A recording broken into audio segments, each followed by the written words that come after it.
पौष मास की कृष्ण पक्ष की एकादशी, जिसे सफला एकादशी के भी नाम से जाना जाता है। तो आज इस एकादशी के व्रत में हम चर्चा करेंगे, कौन से राजा की कथा है, दूसरे इसका फल क्या है, तीसरे हम इसमें चर्चा करेंगे एकादशी कब की है, पारायण का समय क्या है और इस एकादशी में हम ऐसा क्या कार्य कर सकते हैं जिसके करने से हमारे संकट समाप्त होंगे, हमारे मनोकामनाएं पूर्ण हो सकती हैं। पूजा में हम लोग भगवान की पूजा में क्या क्या प्रयोग कर सकते हैं। तो आइए हम चर्चा करते हैं कि जो सफलता एकादशी है, सफला एकादशी है, इस एकादशी के दिन पुराणों में एक कथा आती है कि एक चंपावती नाम की एक नगरी थी जिसका राजा महिष्मत था।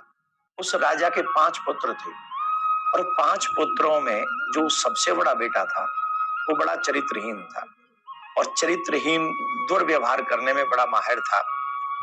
बड़ा उसका देवताओं की पूजा में भी उसका मन नहीं लगता था, वो देवताओं का अपमान करता था, सभी प्रकार के व्यसनों में वो लिप्त रहता था। उसके इस व्यवहार और दुष्चरित्र से राजा बहुत दुखी था, प्रजा में उसका अपयश था। तो एक दिन राजा परेशान होकर उन्होंने अपने उस राजा को अपने राज्य से निकाल दिया, निष्कासित कर दिया। और जब राज्य से उसे निकाल दिया तो वो दुखी रहने लगा। अब पेट भरने के लिए वो क्या करे, पेट भरने के लिए वो फिर चोरी करने लगा और इधर उधर चोरी करता। तो एक दिन सिपाहियों ने पकड़ लिया, सिपाहियों ने पकड़ लिया तो अचानक से पता चला ये तो राजा का ही बड़ा बेटा है। तो सभी लोगों ने दया करके उसको छोड़ दिया कि हमारे महाराज का अपयश न हो, इसलिए उन्होंने छोड़ दिया और बहुत बुरा लगा उनको। तो जब इस बात का पता चला तो उसको भी गिलानी हुई बड़े राजा के बेटे को, और वो वन में चला गया और पीपल के पेड़ के नीचे जाकर बैठ गया। वो 10वीं की तिथि थी, 10वीं तिथि थी। उस दिन उसे कुछ भी खाने को नहीं मिला और एकादशी तिथि को वो बड़ा दुखी था, परेशान था, वो क्या करे, खाने को कुछ मिल नहीं रहा था।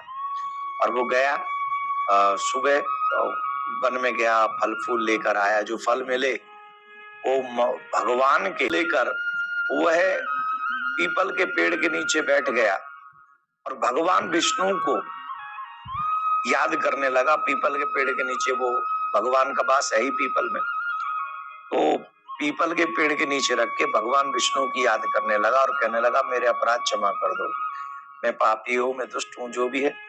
उसने भगवान से प्रार्थना की और क्षमा मांगी। तब उसके उनके फलों को भगवान ने स्वीकार किया, क्योंकि उस दिन एकादशी थी। व्रत रह गया।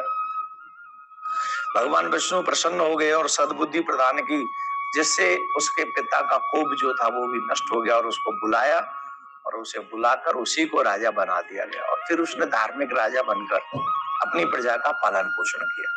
तो ये तो एक सफला एकादशी व्रत करने का फल है। अगर हम और आप अधिक से अधिक इन एकादशी व्रतों को करेंगे तो हमें इसका बहुत बड़ा पुण्य मिलेगा, लाभ मिलेगा। तो आइए हम समझ लेते हैं, एकादशी के दिन हल्दी मिलाकर जल दें और पूजा करें। मान्यता है इस उपाय से विवाह में आ रही अड़चनें जल्दी से खत्म हो जाती हैं। तो केले के पेड़ में हल्दी मिलाकर आपको अभिषेक करना है। अपने अंदर सकारात्मक विचारों का समावेश करने के लिए भगवान नारायण को केसर से मिले हुए दूध का भोग लगाकर शाम के समय घी का दीपक जरूर जलाएं। विचारों का समावेश होगा। ये कुछ उपाय आपको करने हैं। तो पूजा का मुहूर्त भी मैं आपको बताता हूँ, ध्यान से सुने। एकादशी कब की है? 7:15 से रात 10:03 तक सर्वाधिक सिद्धि योग है। करना शुभ होता है। व्रत का पर सुबह 7:15 से 9:20 तक के बीच में किया जा सकता है। एक और निवेदन है, जब भी एकादशी के दिन या उससे आगे भी, तो आपको ये श्लोक बोलना चाहिए। सफला एकादशी में भगवान विष्णु की पूजा की जाती है और पीले वस्त्र, पीला रंग कुछ न कुछ भगवान को अवश्य अर्पित करें। हल्दी, चंदन, दीप धूप उपयोग करें। प्रसाद उनको देते समय दीप धूप भी जलाएं।